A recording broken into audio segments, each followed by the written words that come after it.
habasdang ka first senior women interstate friendship T20 tournament jong North East Cricket Development Council kabakila penlong hamadan yelekai cricket Riboy District Cricket Association RBDCA hapaham sim nongkra hagjing lekai hapring kithei ka Meghalaya Persha yak Arunachal Pradesh kalakut hagjing khat ka ba mar nyopu praron katba hagjing khun ka babot ka Nagaland kalak man penlimno ka Mizoram dasan wicket yakate ka lepung yele kai kithei lapanyat da Meghalaya Cricket Association bat kabala penbit penbiang da Riboy District Cricket Association bat hakate ka lempung yele kai kidon rutli kijela na shete la mingi kibawan ban shimenta hagaba kijela kibawan ban shimenta ki kentup ka Manipur Nagaland Mizoram Sikkim Arunachal Pradesh bat kijela Meghalaya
kumba philai ka ski menta ka de ski ka basdang jong ne ka tournament jong ki first senior women's interstate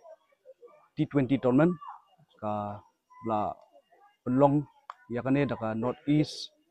Cricket Development Council but kumash pentep yapi kane ka North East Development Cricket Council kade hi bla sedang nadu ki por ki ba wara ini drutli ki jela cricket ki ban yasnokti kum kane ka ski ka ba penlong ni ka interstate friendship tournament ka ba kuntup nadu ka Sikkim ka Arunachal Pradesh nang ta ka Manipur ka Mizoram ka Nagaland but kumju ka jela Meghalaya jugi but kane hi kumash pentep ki convener ke dei i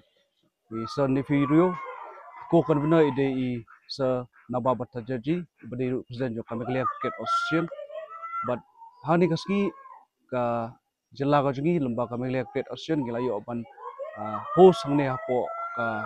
Madan hapo Riboy District nopo kabla tip kom Kamadan Cricket Farm String nongkra but ka jisdang jong jila kai hi ka long ka baitnat abang nilai i ka jila kai jong ka jela jugi ka Meghalaya Persha ya ka Arunachal Pradesh but shibit pat ka kilomet ane ka nopaiski kan ka jila kai ka long ka Mizoram Persha ya ka Nagaland te kumach pentip ni laibu ya ki jakasa namta kini ki jela ki bon lakai hapo Richard Ski hapo Orchid hapo Sylvanus Resort nang tadi hapo Bisdale Homesning nang tadi hapo Nongpo hapo Palm Hotel te ngilai bu hadu ndrungut ki license officer ki ba la man pej kmi ya ka junal kam jo kini ki boro kini ki junal kam jo kini ki jela thei lakai but hane nga show kwa pentip ipi nga bat kum vice president jong ka Riboy District Cricket Association na syakadiak jongai don iba Michael Karunai ibadi Jones Secretary jong ka Riboy District Cricket Association but i syakamon jongai idon i ba Shankar Newar ibadi i assistant coordinator jong ka tournament ko mentah ka hajuk kapor ngaso ban ai kuble ya kino shnong jong ka ne ka shnong nong khra phamsning ki blai snok ti na do ka pasdang hadu kane bamta bat hadu ka bakot ru bat khamtam ru ya kino shnong jong shnong nong po ki blawan ban sakhi ban pe ban ai mirse mi ni ki thei samla ki bela kai hane kapor bat kumju ru ya kini ki district ka jungi ka lolong don bok ba ngilayo ban host ya kane ka tournament ban kong e hane hapo ka dong ka thain ka jungi ka bade hangne hapo nong po bat kumju nga khot ya wer ya phi ki nong shnong jong ka shnong nong po jong ka district ka jungi boro hi ban wan ai min sim lam ya kini ki thei le kai bon boro ki jala jong rutali hapo ka sha tei thain lam mingi ban ai lem ya ka support nam ta jong ki bat kumju nga khot ya wer ya phi ban putip iphiru ba ka jisdang dung tournament ka de nadu mtasgi bat kan akan continue hadu lasai lesi but ya ka final ngila ban pelong ha ka sau lane ka santrik te tanggi tai kuble shibun